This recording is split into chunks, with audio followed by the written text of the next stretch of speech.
السلام علیکم ورحمۃ اللہ وبرکاتہ۔ اعوذ باللہ من الشیطان الرجیم، بسم اللہ الرحمن الرحیم۔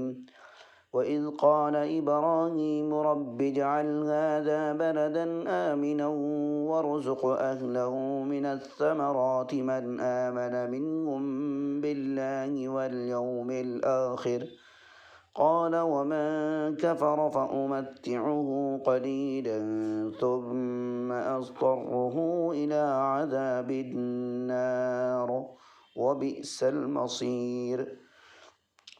وإذ يرفع إبراهيم القواعد من البيت وإسماعيل ربنا تقبل منا إنك أنت السميع العليم ربنا واجعلنا مسلمين لك ومن ذريتنا أمة مسلمة لك وأرنا مناسكنا وتب علينا إنك أنت التواب الرحيم ربنا وابعث فيهم رسولا منهم يتلو عليهم آياتك ويعلمهم الكتاب والحكمة ويزكيهم إنك أنت العزيز الحكيم ومن يرغب عن ملة إبراهيم إلا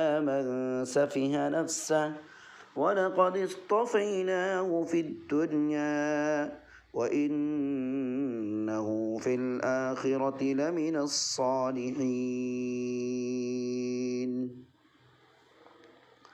صدق اللہ العظیم۔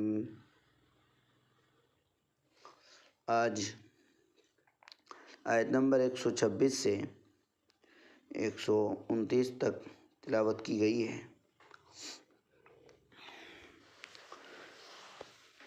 اور جب حضرت ابراہیم علیہ السلام نے عرض کیا کہ میرے پروردگار اس کو امن والا شہر بنا دیجئے اور اس شہر کے رہنے والوں میں سے جو اللہ اور آخرت پر ایمان رکھتا ہے اس کو پھلوں سے روزی دیجئے، اللہ تعالیٰ نے ارشاد فرمایا جو کافر ہوگا اسے بھی کچھ دنوں دنیا سے نفع اٹھانے کا موقع دوں گا، پھر اسے دوزخ کے عذاب کی طرف کھینچوں گا اور وہ کیا ہی برا ٹھکانہ ہے۔ یعنی حضرت ابراہیم علیہ السلام نے رزق کی دعا کو مسلمانوں کے ساتھ مخصوص فرمایا، کیونکہ اللہ تعالیٰ کی جناب میں احترام کا تقاضا یہی تھا کہ خدا کے باغیوں اور دشمنوں کے لیے دعا نہ کی جائے، اور اللہ تعالیٰ نے اپنے شان رحمت کے مطابق فیصلہ فرمایا کہ کفار بھی اس چند روزہ دنیا میں خدا کی دی ہوئی رزق سے نفع اٹھائیں گے، یہاں ان پر بھی روزی کا دروازہ بند نہیں ہوگا، ورنہ دنیا امتحان گاہ کی بجائے جزا کی جگہ ہو جائے گی، البتہ آخرت میں ان کا کچھ حصہ نہ ہوگا۔ وَإِذْ يَرْفَعُ إِبْرَاهِيمُ الْقَوَاعِدَ مِنَ الْبَيْتِ وَإِسْمَاعِيلُ رَبَّنَا تَقَبَّلْ مِنَّا إِنَّكَ أَنْتَ السَّمِيعُ الْعَلِيمُ۔ اور وہ وقت بھی یاد رکھنے کے لائق ہے جب ابراہیم علیہ السلام و اسماعیل علیہ السلام کعبۃ اللہ کی بنیادیں اٹھا رہے تھے اور اللہ تعالیٰ سے التجا کرتے جاتے تھے، ہمارے پروردگار ہم سے یہ گھر قبول فرما لیجئے، یقیناً آپ خوب سننے والے اور خوب جاننے والے ہیں۔ یعنی یہ معمولی پتھروں کی عمارت تیری شان کے اعتبار سے کس لائق ہے، لیکن ان عاجز بندوں کے جذبہ اخلاص کو دیکھتے اور ان کی التجا کو سنتے ہوئے اپنی شان کریمی سے اس کو قبول فرما لیجئے۔ کیا آپ بندوں کی دعا سنتے ہیں اور دلوں کے حال سے واقف ہیں۔ ربنا وجعلنا مسلمین لک ومن ذریتنا امة مسلمة لک وارنا مناسکنا وتب علینا انک انت التواب الرحیم۔ اے ہمارے پروردگار ہم دونوں کو اپنا فرما بردار بنائے رہیے، ہماری نسل میں سے بھی اپنی ایک فرما بردار جماعت پیدا فرمائیے، ہمیں عبادت کے طریقے بتلا دیجیے اور ہماری توبہ قبول فرمائیے، بے شک آپ ہی توبہ قبول کرنے والے بڑے مہربان ہیں۔ اس آیت میں دو باتیں بیان کی گئی ہے، یعنی ربنا وجعلنا مسلمین لک، ومن ذریتنا امتا مسلمتا لک وارنا مناسکنا، ہمارے پروردگار ہم دونوں کو اپنا فرما بردار بنائے رہیے۔ اصل معنی فرما بردار بنائیے، مگر ظاہر ہے کہ حضرت ابراہیم علیہ السلام اور اسماعیل علیہ السلام انبیاء تھے اور پہلے سے پیکر اطاعت تھے، اس لیے ترجمہ کیا گیا ہے فرما بردار بنائے رہیے، یعنی اطاعت و فرما برداری پر ثابت قدم رکھیے، یہ مطلب ہے۔ ہماری نسل میں سے بھی ایک فرما بردار جماعت پیدا فرمائیے، ہمیں عبادت کے طریقے بتا دیجیے۔ مناسک کے دو معنی بتائے گئے ہیں، ایک مطلقاً عبادت اور بندگی کے طریقے، دوسرے خاص کر حج کے احکام۔ بعض مفسرین نے پہلا اور بعض نے دوسرا معنی مراد لیا ہے۔ پہلا معنی عام ہے جس میں حج بھی داخل ہے اور دوسری عبادتیں بھی، اس لیے یہی معنی بہتر معلوم ہوتا ہے۔ ہماری توبہ قبول فرمائیے، بے شک آپ ہی توبہ قبول کرنے والے بڑے مہربان ہیں۔ ربنا وبعث فیہم رسولا منہم یتلو علیہم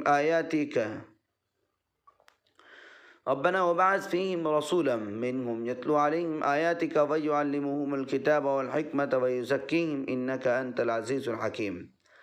پروردگار، ہمارے پروردگار انہی میں سے ایک پیغمبر بھیجیے۔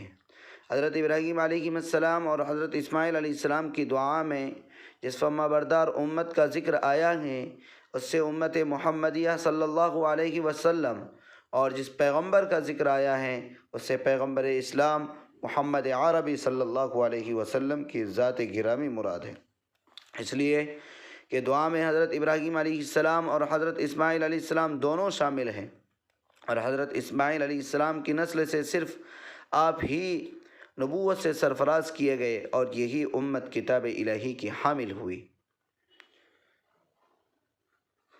یتلو علیہم آیاتک ویعلمہم الکتاب والحکمۃ ویزکیہم انک انت العزیز الحکیم، جو ان کو آپ کی آیتیں پڑھ کر سنایا کریں، کتاب و حکمت کی تعلیم دیں اور انہیں پاک و صاف کر دیں، بے شک آپ بڑی قدرت والے اور بڑے دانا ہیں۔